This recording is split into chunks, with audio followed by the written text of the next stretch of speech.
Honourable colleagues, I rise today to continue my response to the speech from the throne. As you know, I will use this time to go over Trudeau's legacy.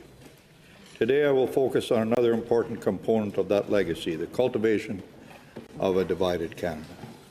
I know many of you will be tempted to leave the chamber as I speak, but I want you all to know, colleagues, I am not doing this for the benefit of those of you in the chamber.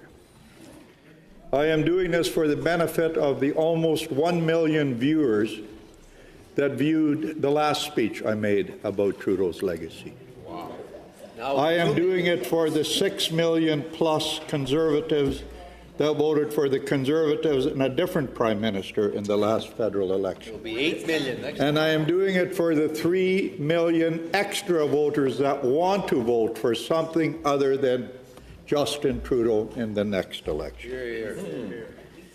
Colleagues, in 2015, Justin Trudeau and the Liberal Party formed government with the promise of national unity and sunny ways. And as you will see, their record is one of dismal failure. It would be unfair to not acknowledge that the world is very divided. In the past decade, the political climate, certainly in Western democracies, has seen the embrace of radical ideologies, the doctrines of which have been adopted into policy. The rise of identity politics is dividing citizens by gender, by race, religion, and perceived level of oppression. The narrowing of acceptable thought punishes those who fall outside the lines. This has spurred populist revolts by those who feel abandoned and disregarded by the established elite groups. More and more people define themselves in opposition to the system, which further fuels division. Canada has not been immune to those forces. However, a leader with any integrity or sense would acknowledge the political climate, remind citizens of who we are as a country, our common goals and principles, and focus on moving forward with policies that could bring us together. Justin Trudeau, colleagues, has done precisely the opposite.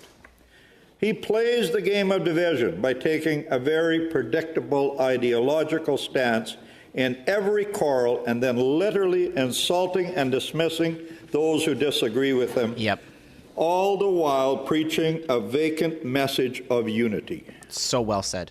In 2024, it should be clear to every Canadian, our sunny ways Prime Minister has left the country far more divided than he found it. Is there a person in Canada who can honestly say we are more united and unified than we were prior to Justin Trudeau taking office? Yeah, for real. Colleagues, our country is a mess. And I fear that this is not by accident. It would appear that Trudeau's divide and conquer politics are intentionally stoking flames of division. It is a calculated attempt to distract Canadians from the failures of his government. If they hate their neighbour, if they are divided into distinct group identities, they can blame the other for Canada's problems. If we are afraid, maybe we will forget about the myriad of crises happening simultaneously throughout our country, which has leaked into their own homes, including their inability to pay the bills and put food on the table. When recently trying to defend the indefensible in this particular case, the ill-timed carbon tax increase, Trudeau stated, and I quote, "My job is not to be popular." Yeah, I remember when he said that. No, Prime Minister, it is not. It is also not your job, Prime Minister, to cultivate polarization and ostracize swaths of Canadian population who disagree with you. John Ebbetson wrote in the Globe and Mail in October, every Prime Minister's highest priority should be to leave the Federation stronger, or at least not weaker, than they found it. Yes. By that measure, he notes, Mr. Trudeau's tenure has been a failure.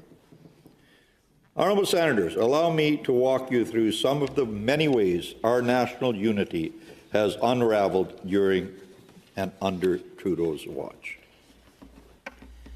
The COVID-19 pandemic was indeed a challenging time for leaders around the world.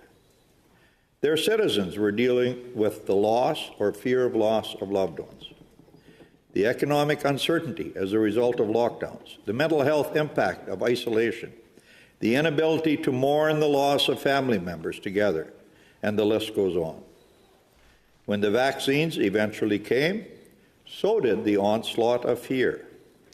Many were left wondering, how effective are these vaccines in preventing transmission? What are the risks? Is it safe and advisable for children to be vaccinated? There was a wide range of medical opinions on this. The CDC and the WHO and public health officers were making recommendations on what they perceived to be the most complete and relevant data available. Yet other scientists and health professionals were making different recommendations. Many Canadians found the research and data presented by alternative sources compelling and were not willing to blindly trust their respective public health authorities. This was compounded when previous recommendations and assertions by public health officials were later deemed to be incorrect or no longer advisable. Many health experts warned of a shadow pandemic with respect to mental illness, as well as the detrimental impacts on children and their learning, given the school closures. Yeah. The growing division was palpable. Some saw those who did not want to get the vaccine as nothing but a group of uneducated anti-vaxxer, religious radicals, and conspiracy theorists. Some on the other end of the spectrum would post pictures on social media, mocking individuals wearing masks outside, or would refer to anyone following the CD guidelines as sheep. By the end of 2021, the Public Health Agency of Canada announced the requirement for essential service providers, including truck drivers, to be fully vaccinated by January 15th of 2022. These mandates would prevent an estimated 26,000 unvaccinated truck drivers who are required to regularly cross the border from doing their jobs. As we all know, the response from truck drivers across the country is what came to be known as the Freedom Convoy. Yes, sir. Protesters occupied the downtown core of Ottawa, requesting to speak to and to hear from the Prime Minister.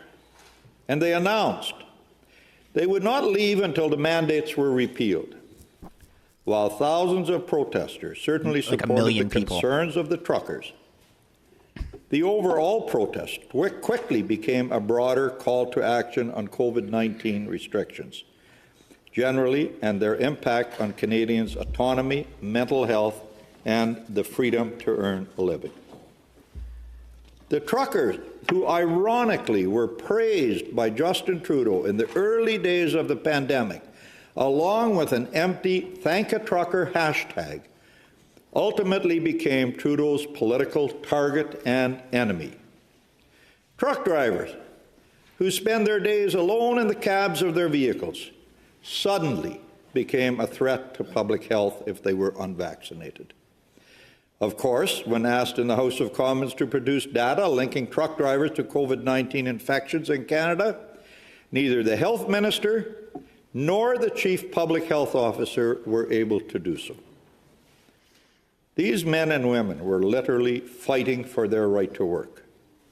They were exercising their right to protest in the nation's capital. And he used the Emergencies Act. And they had come together with other concerned Canadians to stand in opposition to government overreach that was becoming pervasive. A leader with any capability or integrity may look at the stark divide plaguing the nation and respond by acknowledging the struggle among Canadians and the difficulty of navigating, changing, and conflicting information, and may remind Canadians that we have a common goal, and that is to minimize the risk of death and illness among Canadians and to resume life as usual. Right, exactly. Including the ability to earn a living as quickly as possible. Yeah, that's what he should have done. So, what did Trudeau do? Did he acknowledge the fears of many Canadians who were concerned about their mental health, their ability to pursue a livelihood, or their autonomy with respect to health care choices? Did he give the protesters who had traveled all this way, who had felt left out of the conversation, the opportunity to be heard? No. He ran from the problem, quite literally hiding from Canadians and waiting for the right opportunity to attack. As is the case with nearly every large-scale protest, there were a few bad actors who showed up to promote a message of hate that had nothing to do with the protest itself. As soon as the media gave those hateful individuals the time of day, the Prime Minister pounced. The media reports were all Trudeau needed to dismiss and name-call truckers and the millions of Canadians supporting them. It is still hard to believe 2 years after the fact, even for the Prime Minister, who has a terrible track record of division, that he called millions of Canadians racist, misogynist, insurrectionist, and a fringe minority. His words. He even called their views intolerable, and in a televised speech asked Canadians, how can we tolerate these people? Shameful. Let me repeat. The Prime Minister asks about those who oppose him, how can we tolerate them? Of course, the Prime Minister knew that the few racist idiots did not speak for or represent the valid concerns of truckers. But rather than using his position of power to unite at the height of COVID-19 tensions, he dismissed and disregarded the concerns of Canadians who felt left out of the conversation, who felt powerless and desperate. Yes, sir. And he insulted them. He intentionally painted them all with the same brush in an attempt to justify his failure to engage with them. As Jennifer Leywitz said in a special to the National Post, it was like watching a leader pour gasoline on an already burning fire. Here we had a leader who had no issue creating an environment of intolerance for anyone who did not fall into line. And to make it worse, his MPs and supporters started doing the same thing.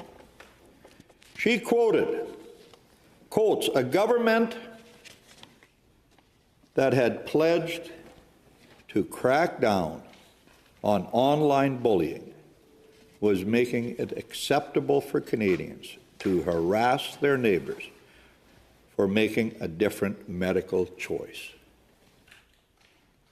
Even Liberal Member of Parliament Joel Lightwood took note of his discomfort with the situation when he stated, and I quote, I can't help but notice with regret that both the tone and the policies of my government changed drastically on the eve and during the last election campaign.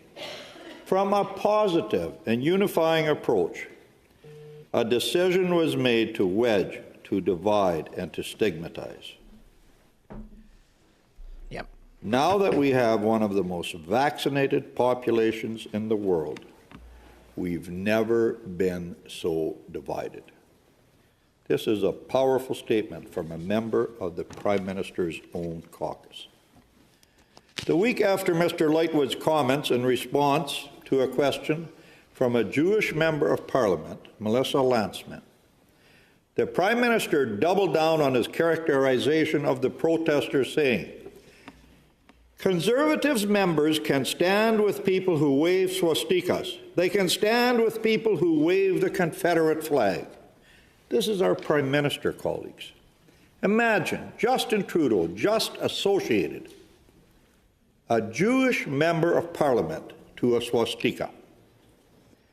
He was so intent to divide the world between good and evil, and of course putting his political adversaries in the evil camp, that he forgot who he was speaking to. This is Justin Trudeau. He will never hesitate to insult his adversary. He will never hesitate to go over the top and paint anyone who disagrees with him as evil. In his mind, he does not have political adversaries. He has enemies. And since he is Canada, his enemies are Canada's enemies. With this attitude, it has proven impossible for him to simply debate and come to a compromise or an agreement. It is always good, him, versus evil, the other side. When asked to apologize for his remarks to Ms. Landsman, he refused and left the chamber. He was not willing to back down from his in-group, out-group, us versus them view of Canadians. Instead of trying to understand the concerns and the impact of his government's measures on the citizens he is mandated to represent, he used his power to shut them down. As I said when we were debating the Emergencies Act motion in February of 2022, this is a Prime Minister who does not like opposition. He admires the basic dictatorship of China. He does not listen, he preaches. He does not debate, he insults. He does not convince, he imposes. When the Prime Minister unleashed his most appalling divisive tool, invoking the Emergencies Act and freezing the bank accounts of protesters and those who supported him. So crazy. He stoked the flames of division in a way that we are still recovering from today. Which was later to be found illegal. It was an international embarrassment and will be a stain on our country's history. Yep, it was found to be illegal that he used it. While the use of the Emergencies Act has now been deemed unreasonable and a violation of the Charter by a federal court, the effects are still being felt. A survey done by the Canadian Hub for Applied Social Research at the University of Saskatchewan, 40% of those surveyed said they have reduced contact with friends or family over an argument about the pandemic. I spoke to one of those just last week. This is a nearly half of the country, colleagues. Not only has the Prime Minister divided Canadians by region, by partisanship, and by vaccination status, but his divisive rhetoric and actions are literally ripping families and friendships apart. A year after the coming into force of the vaccine mandates, and a year after the government's use of the Emergencies Act, after what could have been a year of reflection, Trudeau in a public appearance stated that he did not force anyone to get vaccinated, but rather, I quote, encouraged. The internet was quick to provide clips of the Prime Minister saying things like, and I quote, "The bottom line is proof of vaccination will be required by no later than the end of this month for all federal employees, and by mid-November, enforcement measures will be in place to make sure that everyone is vaccinated." Enforcement measures will be in place to make sure that everyone is vaccinated. That doesn't sound like encouragement to me. So true. This, however, did not faze the Prime Minister. He carried on, dividing and conquering, stoking fear and division, and operating as if he and his government were untouchable. And to top it all off, he cynically called an election in the middle of the pandemic. He tried to get the majority that he could not get 2 years earlier. So he used the COVID-19 as his platform. Colleagues, many Canadians entered the pandemic with different health and social circumstances and a range of views on how they thought it should be handled and how they expected their fellow Canadians to act. That is normal. That's the beauty of a pluralistic society. Where things went awry is when the Prime Minister, who preaches diversity is our strength, suddenly expected the country to think exactly the same way on every critical issue. And then he mocked, insulted, and punished those who deviated from the acceptable line of thinking. Faced with the pandemic, he did not act as a leader, as a unifier. Justin Trudeau decided to divide Canadians during the pandemic for his own political benefit. This, colleagues, will be his legacy.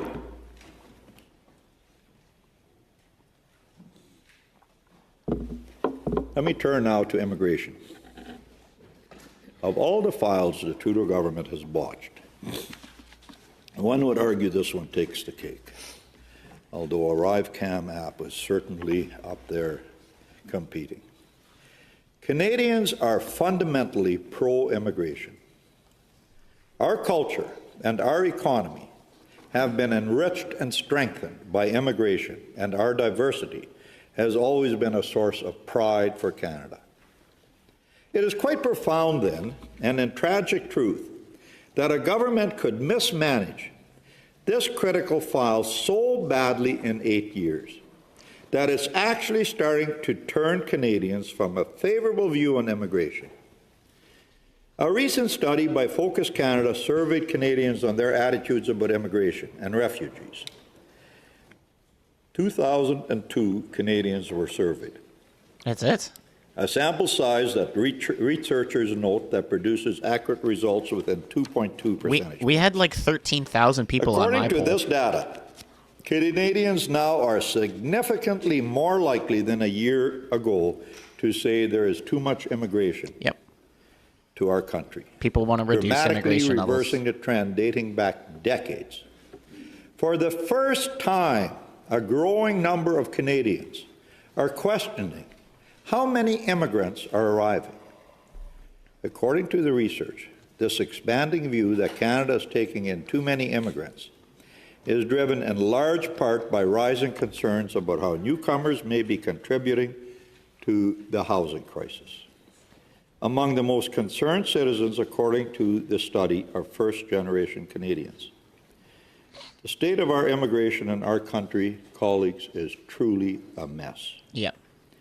Even Trudeau himself said at a press conference in early April, over the past few years, we have seen a massive spike in temporary immigration that has grown at a rate far beyond what Canada has been able to absorb. Yeah. He provided an example in 2017. 2% of Canada's population was made up of temporary immigrants. Today, it's 7.5%. That's something we need to get back under control. He said, adding that temporary immigration has caused so much pressure in our communities.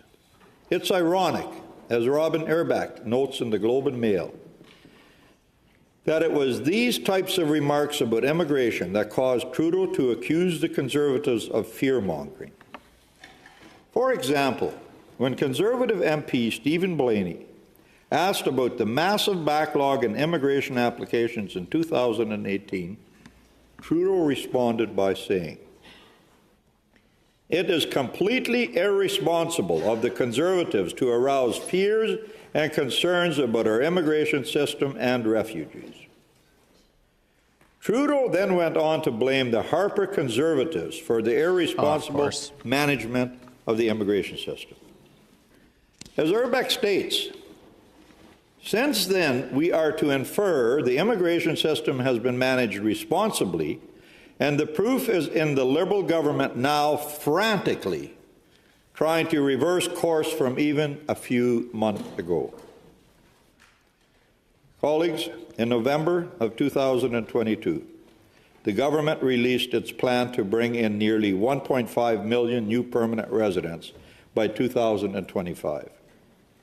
Despite, as we now know, an internal report at Immigration, Refugees and Citizenship Canada that warned the Deputy Minister, among others, that population growth was outpacing housing supply and would continue to put pressure on Canada's healthcare services.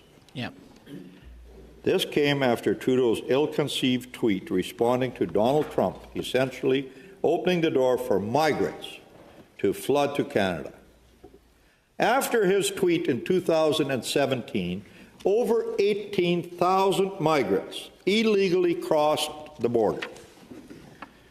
Then after entering illegally, claimed asylum as refugees and were permitted to stay and get access to a myriad of social programs Canada has to offer, including education, social assistance, housing, and health care. That number continued to skyrocket the following year. This will be part of Justin Trudeau's legacy. He adhered to the Century Initiative, the irresponsible plan to increase Canada's population to 100 million before 2100. All this without any planning or investment in the infrastructure and social systems to integrate the newcomers. When it became clear that Canada could receive such a massive influx as he had been warned by his own officials, Justin Trudeau started blaming those same immigrants for the problems. He is now on a crusade to reduce the same numbers of asylum seekers, temporary workers, and foreign students his own government increased. He is not only trying to run away from his failed immigration policies, he is trying to run against them. Justin Trudeau has managed to shatter the more than 125-year-old Canadian consensus on the benefits of immigration. When Justin Trudeau ran out of excuses for the difficulties Canadians are facing, especially on housing, he started blaming immigrants. He targeted international students and temporary foreign workers, like he was not the guy who let all those people into Canada in the first place. Because of his incompetence, Justin Trudeau has managed to change the Canadians' positive vision on immigration. And then he decided to pit Canadians against immigrants for his own political benefits. This will be his legacy. As I said, Trudeau's divisive policies have spanned nearly every portfolio. I will turn my focus now to his energy policy and his repeated antagonizing of Western Canada. Yes. Many of us in this chamber remember the hostile approach of Pierre Elliott Trudeau to the booming oil industry in the West in the 1970s and early 1980s. From freezing oil prices to imposing taxes on oil exports in order to subsidize imports for Eastern refiners, to the disastrous National Energy Program, or NEP. Tensions were so high between the federal government and the West that then Premier of Alberta, Peter Lougheed, called the export tax the most discriminatory action taken by a federal government against a particular province in the entire history of Confederation. The notorious NEP that followed was sold by the government as a way to redistribute some of the oil wealth from Alberta while keeping prices low for Canadians. In reality, it was a way for the government to curb some of its $14.2 billion deficit and high inflation rates. And it set the stage for a battle between the provinces and for Western alienation. It led to the first upswing of Western separatism and contributed to the tanking of a previously thriving economy. Many thousands of people lost their jobs and homes and attributed this directly to the program. When the National Energy Program was first announced, as the CBC reflected in a 2020 article, it was more than just a financial hit or the sense that the federal government was overstepping. Its constitutional bounds and meddling with Alberta's resources, it was a shot of adrenaline right into the restless heart of Western alienation. Wow, that was our CBC. Thankfully, accompanying the election of the late, great, Right Honourable Brian Mulroney and the announcement that Canada was open for business, the NEP was formally terminated in its entirety.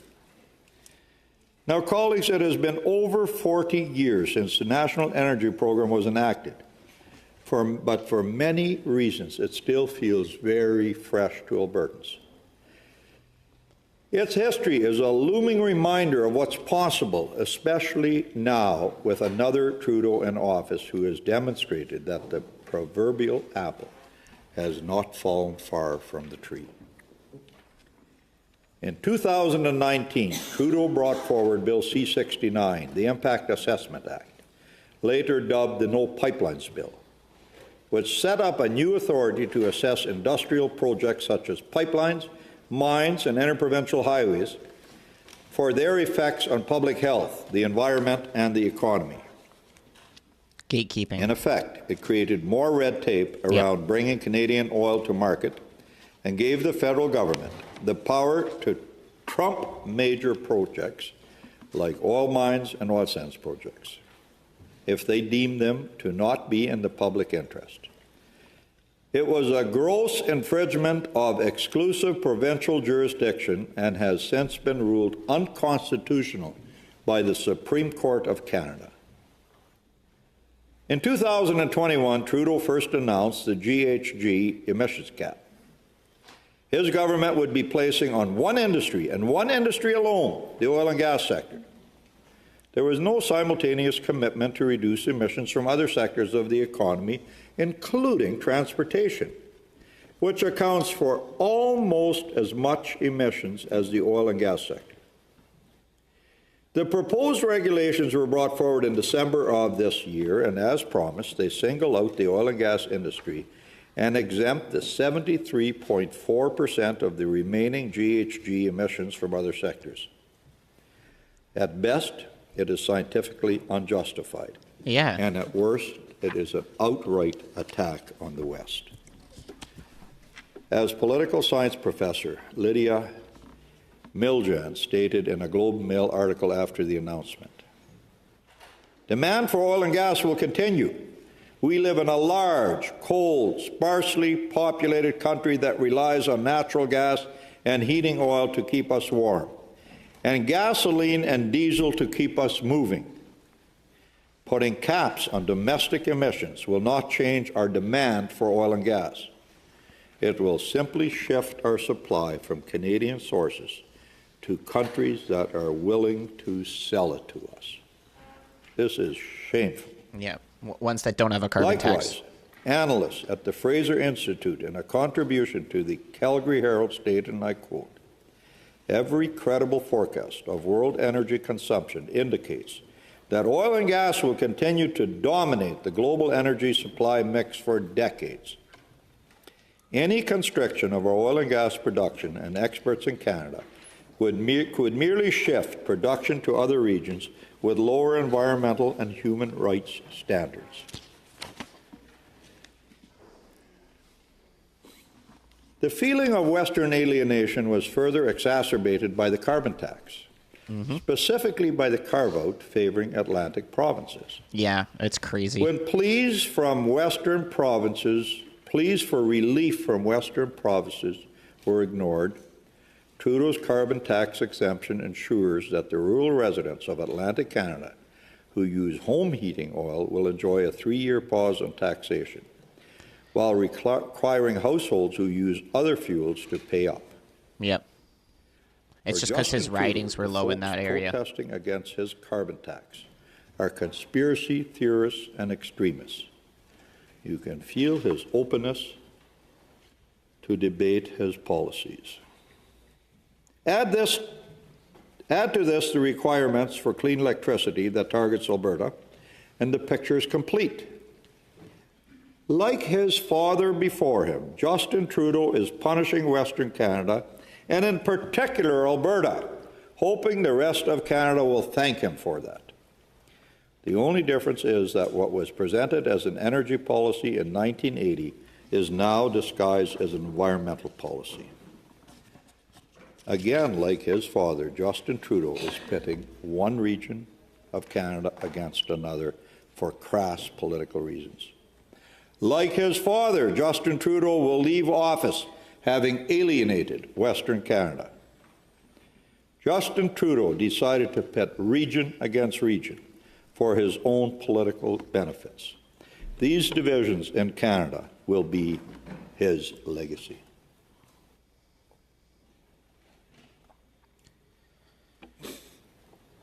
Pierre Elliott's tenure in office fueled the creation and rise of separatist movements. First in Quebec, then in Western Canada. History is now repeating itself. Another Trudeau, same result.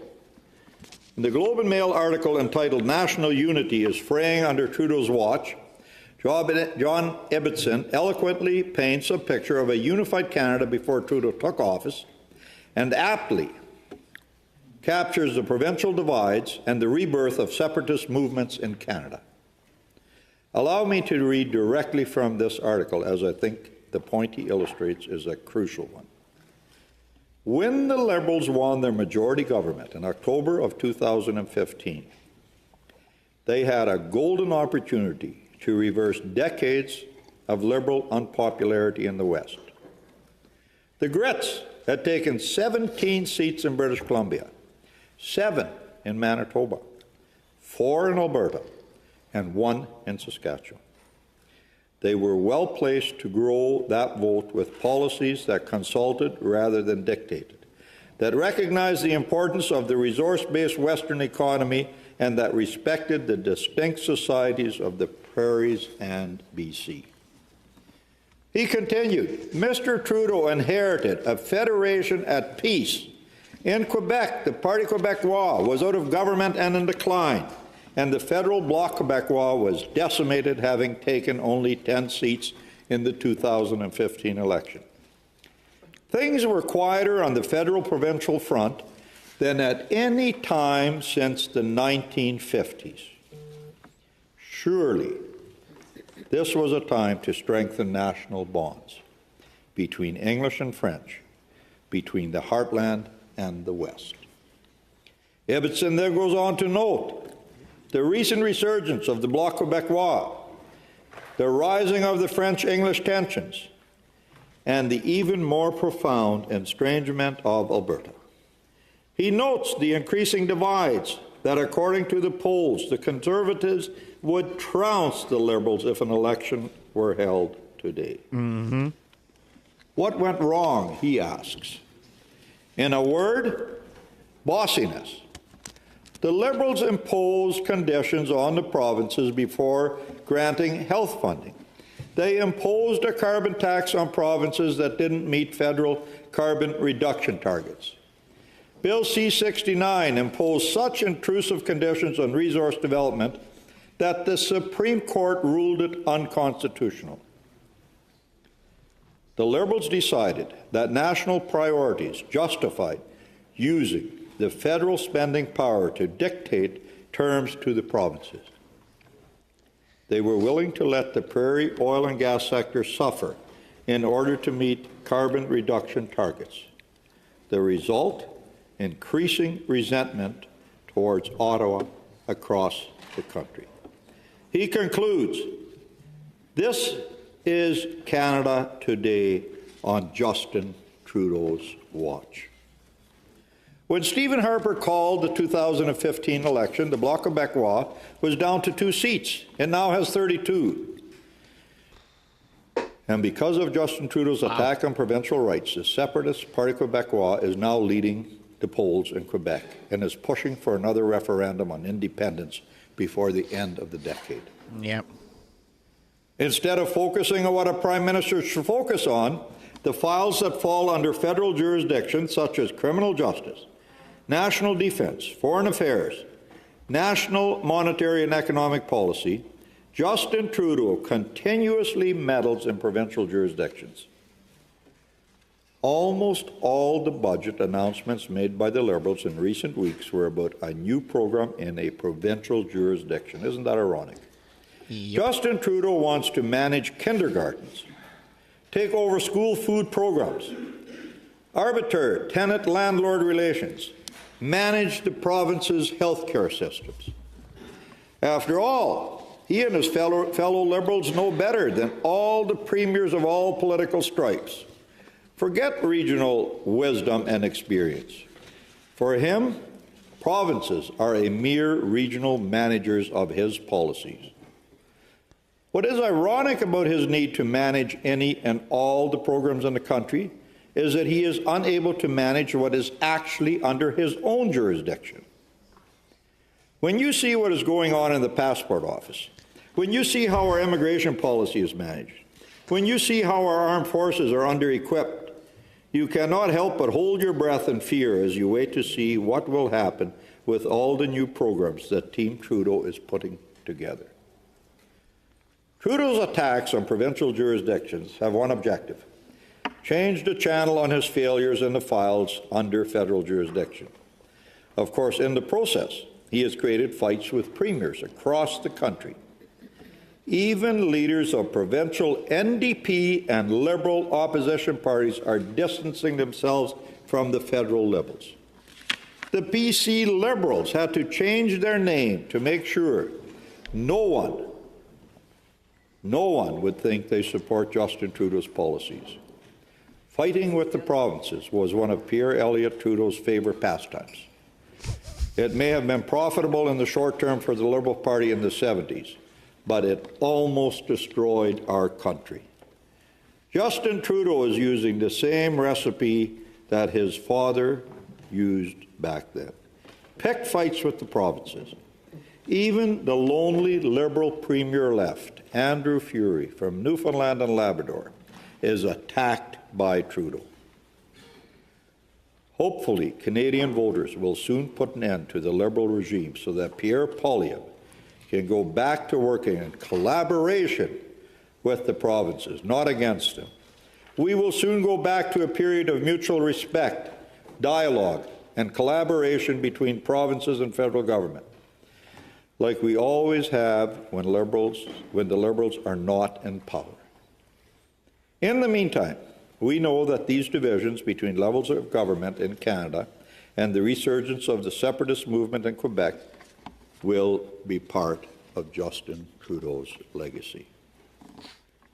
Colleagues, tackling controversial issues is an unavoidable aspect of leadership. Achieving unanimous support for proposed policies among citizens is next to impossible. Yet in Canada, there once existed a common belief in ultimate objectives and fundamental values. This is no longer the case. Under Justin Trudeau's leadership, Canadians are less likely to engage in thoughtful discourse and are more likely to distance themselves from someone they disagree with. After all, their own Prime Minister is constantly choosing winners and losers, identifying the morally righteous and the morally unacceptable, and making disparaging comments about the half he doesn't agree with. He has not only fueled discords on the pressing issues of the day, but he has reignited division on issues many of us thought he had long transcended. For example, divisions on the basis of religion. Many of us considered Canada a place where citizens were free and empowered to practice the religion of their choice, both in the context of a chartered right and also as a culturally valued principle. While this right still exists, Trudeau's unwavering adherence to his ideology has dictated that certain faiths are to be valued more than others. Since the spring of 2021, True North has counted 47 churches or church buildings that have been burned or destroyed by arson, and another 53 have been the target of acts of vandalism. Not a word from our Prime Minister. True. An attack on a place of worship is repugnant. On any place of worship. Our government cannot vocally denounce attacks on some religions and remain silent when others are targeted. But this is what we have in Canada under Justin Trudeau.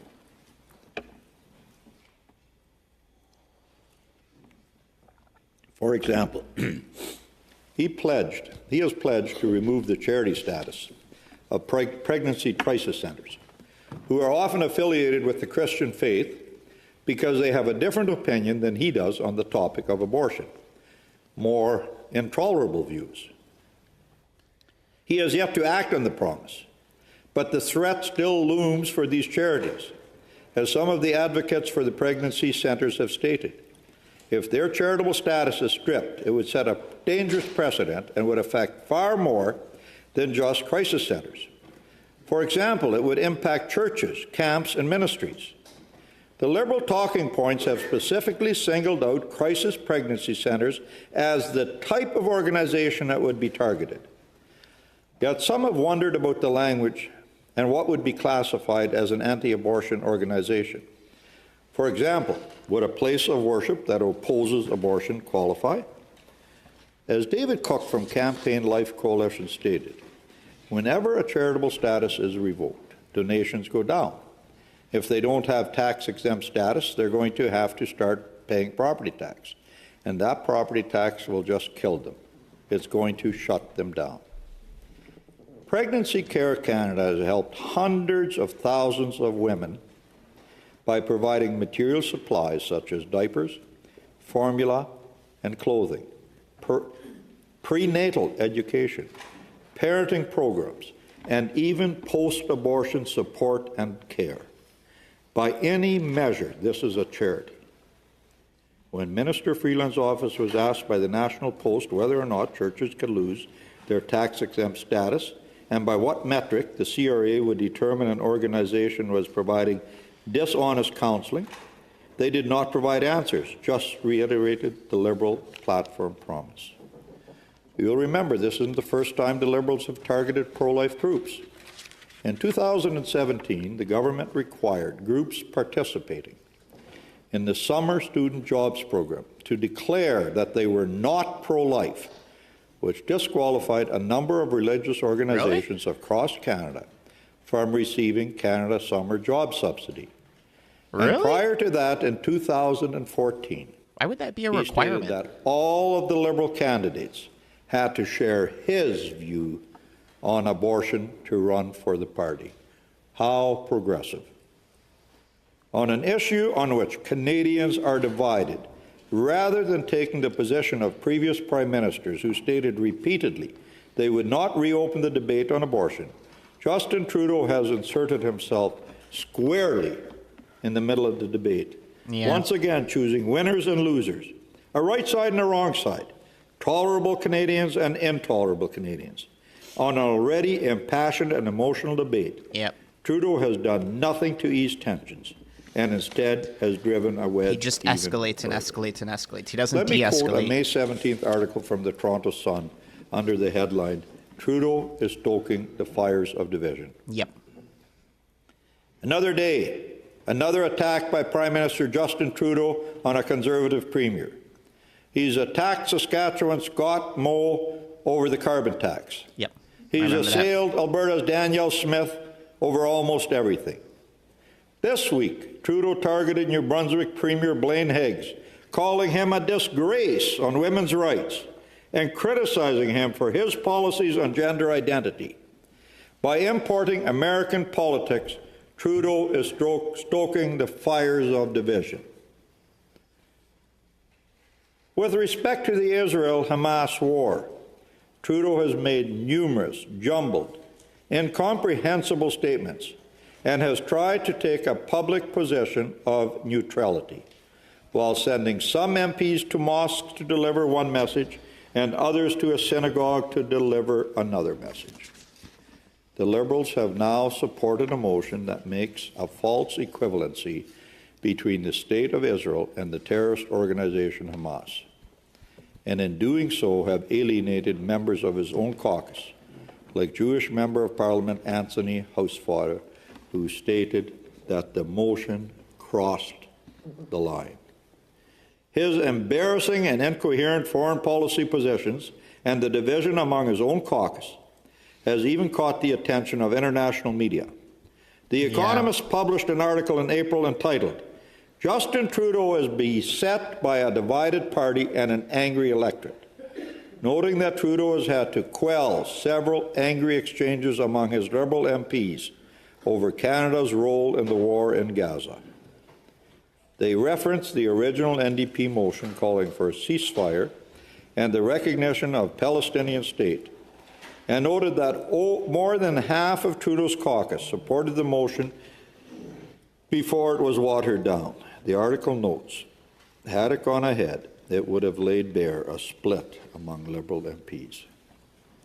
It goes on to say that the amended version, quote, avoided an embarrassing display on foreign policy incoherence, but noted that 3 Liberal MPs broke rank and voted against the motion, while many did not show up for the vote at all. Can't even unify his own Trudeau party. delivers his typical platitudes, calling on Canadians to stop entrenching division and to remember who we are. But his position of neutrality and moral relativism has contributed to a fractured Canada. The absence of leadership from the Prime Minister and his government has consequences.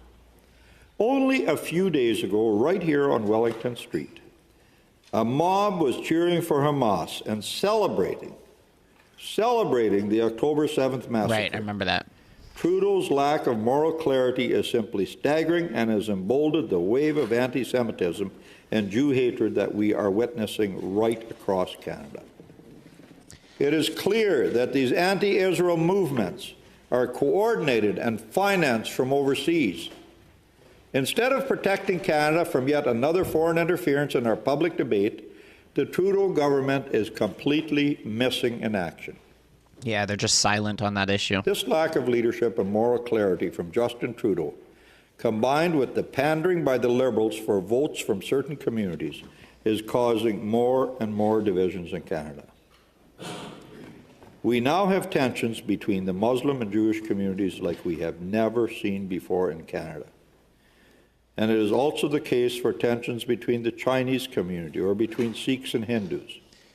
True. Canada is built on respect between all communities. A true leader would make it clear all Canadians will be treated equally, and Canadians must respect each other.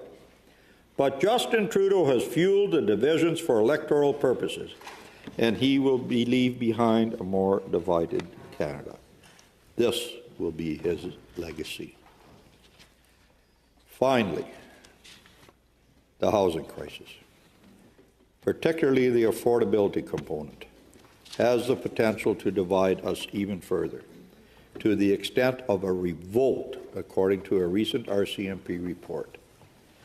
A heavily redacted RCMP report was made public in March as the result of an access to information request filed by Matt Malone, an assistant professor of law at the British Columbia's Thomson-Rivers University. The report warns of a plausible descent into civil unrest in the near future once Canadians recognize the hopelessness of their economic situation. Yeah. Like 75% of people have their mortgages renewing in the next 2 years. The coming period of recession will accelerate the decline in living standards that the younger generations have already witnessed compared to earlier generations. For example, it adds, many Canadians under 35 are unlikely ever to be able to buy a place to live. This is truly, truly sad. Unless you want to live in like Edmonton. There is now a divide between those who own a home and those who can only dream of doing so. Young Canadians, and in particular young families, are plagued by the issue of affordable housing. According to The Economist, young Canadians are the world's 58th happiest. The 58th happiest, just ahead of youth in Ecuador, a country racked by gang violence. The data from the RCMP report is accurate according to available statistics. Wow. The recent analysis by the Royal Bank of Canada demonstrates that housing affordability has reached worst ever levels in Canada. For example, Currently, only the wealthiest 26% of Canadian families will ever be able to afford a single-family home. When Trudeau took office, a household earning a median income could cover the cost of owning an average home by spending 39% of their pay. No more. Now that figure is 64%. That's crazy. Criminal. You just can't. You can't. 39% to 64% from 2015 to today. Yeah, you can't do that. Sky-high interest rates and housing crisis, both of Trudeau's doing. Spending are over preventing 60% on a Canadian roof families from over your head is insane. Of your income, after taxes and food, you have nothing left. As the RCMP report reads, economic forecasts for the next 5 years and beyond are bleak. We have seen badly managed economies in the past, but I never thought I would see a Canadian government destroy the financial security of its citizens so profoundly that the RCMP would have to start planning for civil unrest. That, colleagues, is Justin Trudeau and the Liberal Party of today. Faced by this growing discontent, the Liberals decided to open two other fronts: attack the so-called wealthy and try to pit young Canadians against their parents. It is always the same story with the Trudeau Liberals. Instead of working to correct the problems, they'd find ways to blame someone else. The Trudeau Champagne socialists have decided to wage a class warfare. They are attacking not only big U.S. companies, they are also attacking Bell and Rogers. Running away from their record, the Liberals are telling us that grocery chains are to blame for inflation. When did we start with grocery chains? They've been around for a while. Now they are blamed for inflation. Now they have decreed that what they call the ultra-rich should pay for the Trudeau deficits. The same guys who are giving billions upon billions to car manufacturers are complaining that capitalism is bad. The same guys who are complaining that Loblaws is making too much money gave them millions of dollars to change their fridges. The same guys who are complaining that there aren't enough rentals on the market have decided to increase the taxes of the people who buy, renovate, and manage small apartment buildings. Yep. And the same guys who say they do all of this for future generations are saddling them with hundreds and hundreds of billions of dollars worth of debt. And the message from the Trudeau government in its last budget could not be clearer. If young Canadians cannot find a home, feel they are underemployed, or have lost hope for their future, it is not because of the Liberals who have been in power for the last years. It is the boomers' fault. Justin Trudeau has decided to pit Canadians against Canadians according to their age or to their revenue for his own political benefit. This will be Justin Trudeau's legacy. Colleagues, defining Canadian identity has always been a challenging endeavor, yet we know that it includes the ideals of optimism, tolerance, and unity. Trudeau's leadership has undeniably fostered division within Canada, leaving us in a state of weakened unity, heightened anger, and for many a sense of hopelessness. A state antithetical to a cohesive Canadian spirit. While navigating controversial issues is an inherent aspect of governance, it is unacceptable for a leader to actively cultivate discord, sow division among citizens, or disparage dissenting voices. He has created several classes of Canadians, divides us by race, sexuality, vaccine status, region, and age. He has declared some segments of our population intolerable. It's a prime example of divide and conquer strategy intended to distract from his very own failings as the Prime Minister of our country. A more divided Canada, that is the legacy of Justin Trudeau. Yes, sir. Well said. A change of government, colleagues, has never been more critical. The essence of Canadian spirit endures, albeit fragile. Memories linger for a time of solidarity and prosperity. There remains hope for a future where unity is restored, where the federal and provincial governments collaborate, where separatist sentiments dissolve, where racial tensions fade into history, where immigration is viewed as an enrichment of our society, where international conflicts do not spill into our streets, and where politicians do not use cheap populist rhetoric to divide and conquer. What is clear, colleagues, is that Canada needs a common-sense Conservative government, led by Pierre Poilievre, who will restore our unity. The challenges that we will face in order to repair our broken country are immense.